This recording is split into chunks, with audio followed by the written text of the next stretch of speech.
2002년도는 우리나라 국민들에게는 결코 쉽게 잊을 수 없는 그러한 시간표로 기록되어질 것 같습니다. 왜냐하면 2002년 우리 한일 월드컵에서 우리나라가 누구도 상상하지 못했던 월드컵 4강의 신화를 이루며 얼마나 온 국민들이 열광했는지 모릅니다.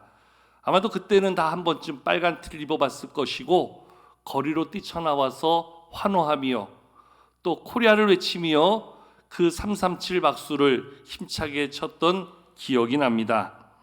우리나라가 월드컵을 개최하면서 우리나라가 16강 진출도 가능할까?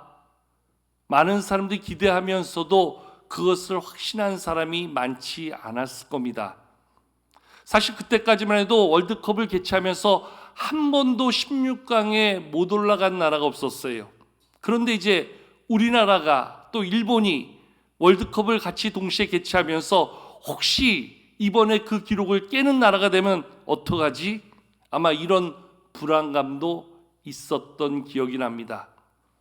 이제 우리도 그 대열에 맞춰서 당연히 16강에 진출할 수 있을 것이다 기대하는 마음도 있었지만 혹시 못하게 되면 어떡할까? 그렇게 월드컵이 개최되면서 첫 번째 우리가 그 폴란드와의 경기에서 2대0으로 이기지요. 그리고 두 번째 미국과의 경기에서 1대1로 비깁니다. 그리고 세 번째 그 포르투갈인가요? 경기에서 1대0으로 박지성 선수가 골을 넣으면서 월드컵 16강을 당당히 올라가게 됩니다. 그리고 8강에서 이탈리아, 또 그 16강에서 이탈리아, 8강전에서 스페인과의 경기를 승부차기 속에서 이기면서 진짜 우리가 4강 신화를 이루게 되어지지요. 그래서 우리가 독일과 4강전 경기를 서울 상암 월드컵 경기장에서 할 때 그때 한쪽 관중석에서 우리 국민들이 펼쳤던 카드 섹션 기억하시는지요? 거기 문구에 이러한 문구가 있었습니다. 가운데 큰 별을 새기며 위아래 문구를 꿈은 이루어진다. 아마 보셨던 기억이 있으실 겁니다. 사람들은 이 말에 열광했습니다. 꿈은 이루어진다. 실제로 우리의 마음에 있는 선한 꿈, 우리가 꿈꾸는 바른 목표는 언제나 이루어지는 것을 바라보게 되어집니다. 그렇다고 한다면 오늘 지금 여러분들에게는 어떤 꿈이 있고 오늘 여러분들은 어떤 꿈을 꾸고 사시는지 스스로에게 한번 물어볼 필요가 있습니다. 이 땅에 많은 사람들은 꿈을 꾸며 그 꿈을 이루기 위해서 자기의 모든 수단과 노력을 다하는 것을 바라보게 되어집니다. 또 어떤 사람들 마음에 꿈은 꾸지만 사실 그 꿈을 이루는 데는 아무런 실천도 없는 사람들도 있는 경우들이 있습니다. 물론 우리가 꿈꾼다고 해서 모든 것들이 그냥 이루어지지는 않습니다. 그러나 우리가 꿈꾸는 꿈 중에서 우리가 아무리 수고하고 노력해도 되지 않는 꿈들도, 이루어지지 않는 꿈들도 사실 있지요. 그런데 우리의 마음에 주신 하나님의 꿈, 하나님이 내 마음에 심겨주신 꿈은 반드시 이루어진다는 사실을 오늘 말씀이 우리에게 보여주고 있습니다. 하나님이 주신 꿈의 성취, 그 꿈의 성취 가운데 이루어진 하나님의 역사, 그것이 오늘 다윗의 삶을 통해서 어떻게 보여지고 있는가? 사실 성경에서 꿈의 사람, 그러면 우리는 요셉을 이야기하게 됩니다. 저는 지금 계속해서 다윗의 설교하면서 요셉을 인용하게 되어지는데요. 실제로 요셉을 보면 하나님이 주신 꿈 때문에 그는 하나님의 꿈을 이루어가는 과정을 성경은 보여줄 때에 그는 애굽의 노예로 팔려갔고 거기서 시위대장 보디발의 집에 노예살이를 하다가 또 억울한 누명을 쓰고 감옥에 갇히게 됩니다. 그런데 거기에서 술 맡은 관원장의 꿈을 해석해주고 그를 통해서 바로 앞에 서서 바로 왕의 꿈을 해석해주면서 일약 한 나라 당시에 최고가던 애굽의 총리가 되어지지요. 그리고 총리가 된 후에 7년 풍년 이후 7년 흉년의 두 번째에 온 사방에 양식이 떨어졌을 때 애굽에 보관된 양식이 창고에 가득하다는 소문을 듣고 그의 형들이 양식을 사러 와서 그 총리 앞에 무릎을 꿇고 쌀을 구할 때에 그때 요셉은 자기가 꿨던 그 꿈대로 그 모습이 그대로 실현되어지는 걸 보면서 그도 아마 이렇게 외쳤을 겁니다. 꿈은 이루어진다. 하나님의 꿈은 우리의 삶 속에 어떻게 이루어져 가고 있는가?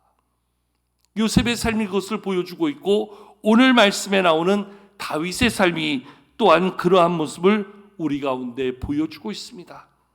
사무엘상 16장에 보면 사울왕을 이어서 이스라엘의 왕으로 세울 자를 하나님이 찾으시기 위해서 선자 사무엘을 베들레헴에 보내게 됩니다.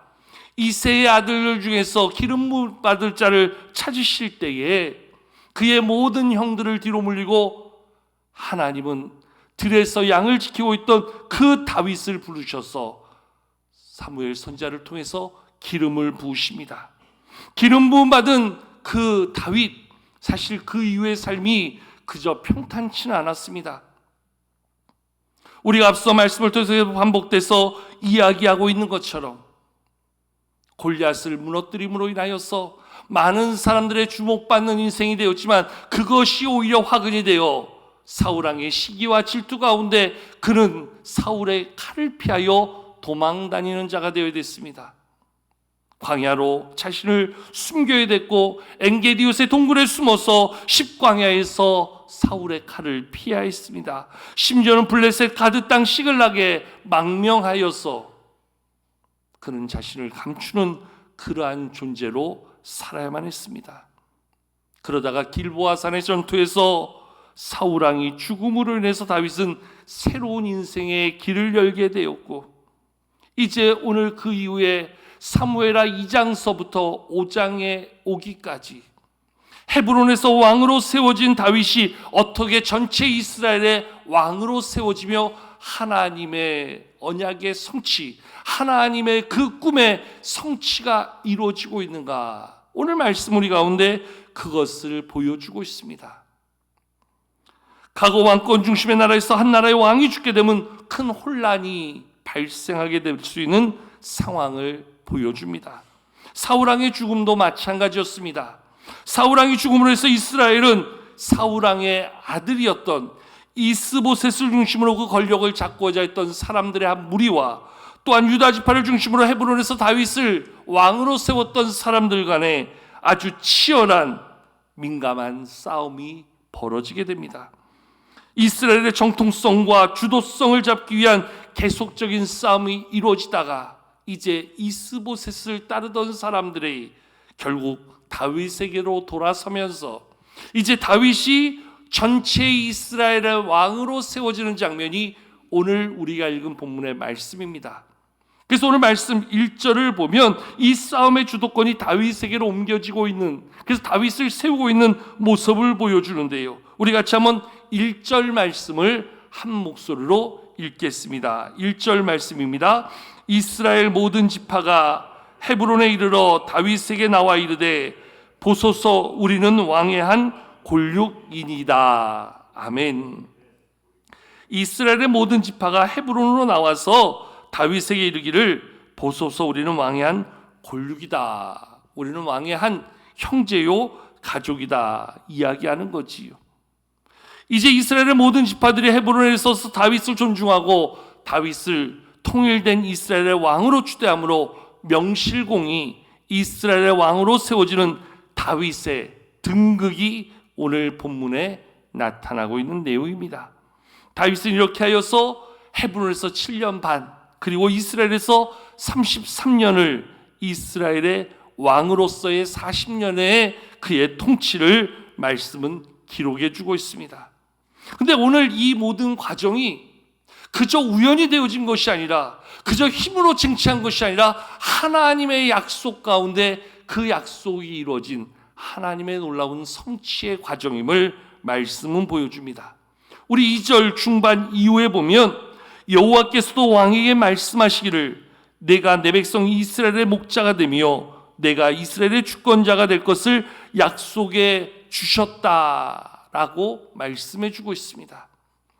이스라엘의 모든 지파의 사람들이 그렇게 다윗을 인정했다는 겁니다. 이것은 하나님이 정하신 하나님의 예정이고 하나님의 뜻 가운데서 당신은 이스라엘의 목자가 되며 이스라엘의 주권자가 될 것임을 약속해 주시지 않았습니까? 이제 그 약속이 성취되는 것입니다. 이것을 보여주고 있는 것입니다. 한마디로 다윗은 하나님의 약속 가운데 기름 부으심을 받은 그대로 이스라엘의 왕으로 세워지는 하나님의 약속의 성취를 보여주는 것입니다. 하나님 나라의 왕이 되고 하나님의 약속의 성취가 이루어진다는 것은 참으로 귀하고 복된 일일 것입니다. 그런데 하나님께서 다윗을 이스라엘의 왕으로 세우실 때에 그저 다윗을 이스라엘의 왕으로 세우는 것이 그의 인생의 최고의 목표이겠는가? 다윗이 이스라엘의 왕이 되는 게 그의 인생의 최고의 목표였을까요? 그저 왕이 되는 것에 목표를 뒀다면 그 이후에 다윗의 삶이 굳이 성경에 기록될 필요가 없겠지요. 다윗이 이스라엘 왕으로 세워진다는 것은 궁극적으로 그의 인생의 목표가 아니라 그것을 통해서 이제 일하실 하나님의 역사가 그에게 어떻게 나타나게 될 것인가, 적어도 이것을 생각할 수 있어야 한다는 것이지요. 한 나라의 왕이 된다는 것만큼이나 중요한 것은 이제 어떤 왕으로서 어떠한 왕의 모습을 이룰 것인가, 이것을 한번 생각해 볼 필요가 있다는 겁니다. 이것은 그저 다윗에게 주어진 왕의 자리가 그의 인생의 목표가 아니라 또 다른 하나님의 역사를 이루어가기 위한 하나의 과정이요 수단일 뿐이라는 거지요. 한 나라의 통치자가 되고 그 자리에서 호령할 수 있는 권력을 가진다는 것, 그것은 자기를 드러내는 것이 아니라 그것을 통해서 하나님이 그의 삶 속에 하시고자 하신 그 놀라운 계획이 또다시 시작되어지고 있음을 바라볼 수 있어야 한다는 겁니다. 여러분, 그런 의미에서 우리의 삶도 마찬가지지요. 다윗에게 하나님께서 그 언약의 성취로 그에게 왕위를 허락해 주셨다고 한다면 오늘 우리 가운데 주어진 직분도 동일하지 않겠습니까? 하나님 우리 가운데 참으로 귀한 직분을 주셨습니다. 저에게는 목사라는 직분을 주셨습니다. 특별히 신곡교회 위임 목사라는 직책을 허락해 주셨습니다. 여기 계신 우리 성도님들 중에는 우리 교회에 장로로 세워주신 분이 있습니다. 안수집사님으로 권사로 세워주신 분들이 있습니다. 우리 성도님들 가운데 대다수 많은 분들이 우리 교회 서리집사로 직분을 받고 하나님의 몸된 교회를 세우고 섬기는 그러한 자들입니다. 여러분, 우리 가운데 주어진 모든 직분은 다 귀하지요. 그런데 그것이 단순히 우리의 지위, 우리의 위치를 보여주기 위해서 이루어진 직분이 아니라 주의 몸된 교회를 섬기는 직분이다라고 한다면 그저 직분을 받는 것이 우리의 삶에 주신, 우리의 신앙에 주신 그러한 약속의 성취가 아니라 이제 그것을 통해서 하나님이 우리를 어떻게 사용하실까? 적어도 하나님은 이 직분을 통해서 하나님의 어떠한 일을 이루어 가실까? 여기에 대한 고민이 우리에게 필요하다는 거지요. 그저 이스라엘의 왕으로 세워져서 그가 부귀영화를 누리고 자기 인생의 호의호식하며 살았더라, 이것이 다윗의 삶의 전부가 아니라고 한다면 우리도 우리에게 주신 이 직분을 가지고 내가 주님의 몸된 교회를, 내가 주님께 교회에서 맡겨주신 귀한 사역을 어떻게 감당해야 될 것인가, 이것을 같이 한번 고민해 볼 필요가 있다는 거예요.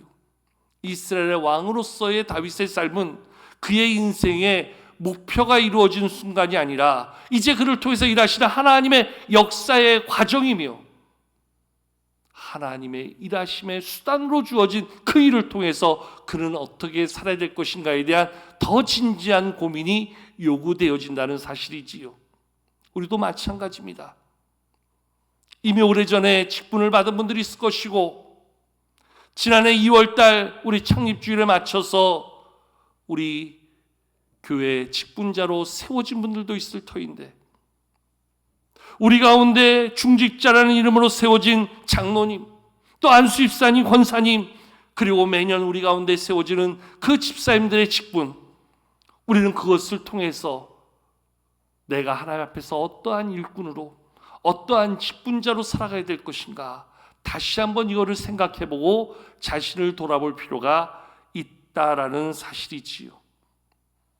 그런 의미에서 우리의 삶은 언제나 목표가 아닌 과정이고 수단이라는 사실을 기억할 필요가 있다는 것입니다. 하나님의 귀한 사명 앞에 그 직분을 나에게 맡겨주셨으니 그 직분을 가지고 내가 어떻게 주님 앞에 서는 날까지 하나님을 섬기는 자로 살아가야 될 것인가. 나에게 주신 은사, 나에게 주신 시간, 나에게 주신 그 물질을 가지고 내가 어떻게 하나님을 섬기며 주님의 몸된 교회를 섬겨야 될 것인가. 오늘도 이 고민이 다시 한번 우리에게 있을 필요가 있다는 것이지요. 특별히 오늘 다윗은 하나님의 언약의 성취 가운데 이스라엘의 왕으로 세워질 때 그는 무엇보다 자기를 점검하는 중요한 과정이 있었는데요. 내가 어떠한 과정 속에서 이스라엘의 왕으로 세워지게 됐는가.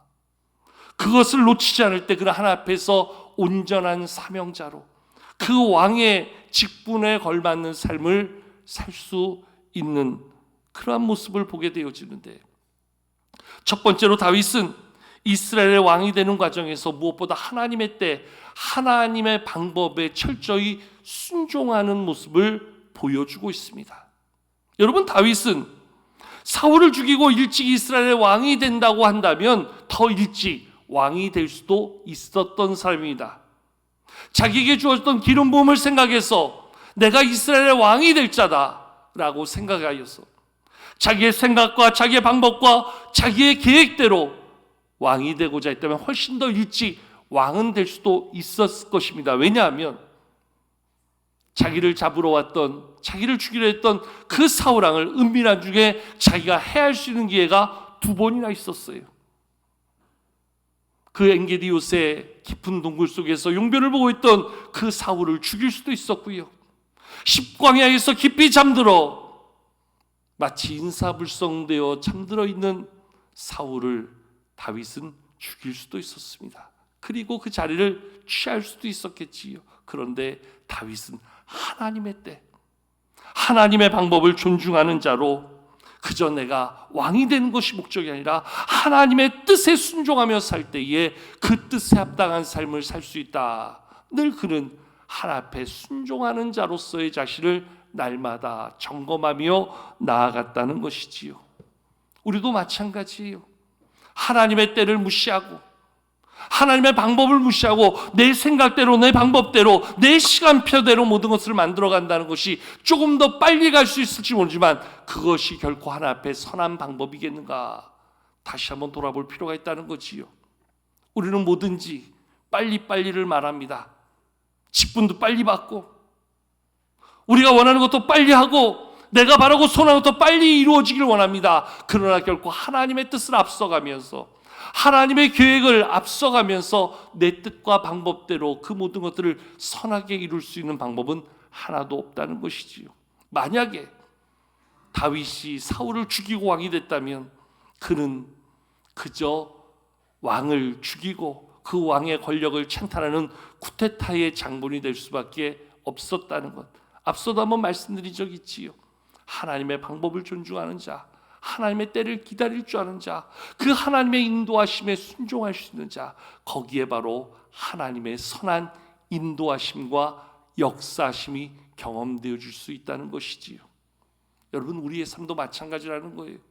우리가 바라고 소원하고 우리의 마음에 하나님이 주신 꿈이라 하여도 그것을 기다릴 줄 알고 그것을 참아내면서 하나님의 때를 기도로 바라볼 줄 아는 그러한 성도가 되어야 될 줄로 믿습니다. 무엇보다 한 나라의 왕으로서 그 왕의 권력을 가질 때에 그 권력 앞에서 그저 다윗은 자신을 드러내는 자가 아니라 오히려 하나님의 영광을 이루기 위해서 섬기는 자로서의 자신을 드러내는 모습, 거기에 다윗의 진정한 모습이 있음을 바라보게 되어지는데요. 오늘 본 말씀 2절 함께 한번 주목해 보실까요? 2절을 한 목소리로 한번 같이 읽도록 하겠습니다. 2절입니다. 시작. 전에 곧 사울이 우리의 왕이 되었을 때에도 이스라엘을 거느려 출입하게 하신 분은 왕이시었고 여호와께서도 왕에게 말씀하시기를 내가 내 백성 이스라엘의 목자가 되며 내가 이스라엘의 주권자가 되리라 하셨나이다 아니라. 아멘. 다윗은 이 말씀에서 과거 사울이 이스라엘의 왕으로 있을 때부터 이미 그는 이스라엘을 거느려 출입하게 한 사람이라 말씀이 이렇게 기록해 주고 있는데, 이 말은 다윗이 이스라엘을 거느려 출입하게 한 사람이라는 이 말은 이스라엘의 군을 쥐한 사람이라 하는 의미를 가지고 있어요. 즉 다윗은 사울의 때 이미 이스라엘의 군을 쥐하고 통제한 사람으로서의 권세와 권한을 가진 사람이다 하는 사실을 나타내 주고 있는 거예요. 그럼에도 불구하고 다윗은 이 권세와 권한을 가지고 자신을 드러내며 자신의 힘을 만드는 것이 아니라 이스라엘의 왕 사울과 백성들을 위해 자신을 섬기는 데 힘쓰며 노력한 자였음을 말씀은 보여주고 있지요. 한마디로 다윗은 섬김의 도를 이룬 자라, 섬김의 리더십을 가진 자라 이야기하고 있습니다. 여러분, 자신에게 주어진 자리, 자신에게 주어진 힘을 가지고 자기를 드러낸다 한다면 그 힘은 막강하게 표현되어질 수 있어요. 또한 그것은 다른 사람들에게 많은 힘과 또한 그 권세로 말미암아 어려움으로 나타나고 문제로 나타날 수 있어요. 그런데 다윗은 오히려 그것으로 다른 모든 것들을 섬기는 자의 삶을 보여주고 있습니다. 그것은 우리가 하나님의 직분과 사명 앞에서 어떠한 태도를 가지고 교회를 섬기며 하나님의 일을 감당해야 되는가, 한마디로 섬김의 리더십이 오늘 우리에게 필요하다는 거지요.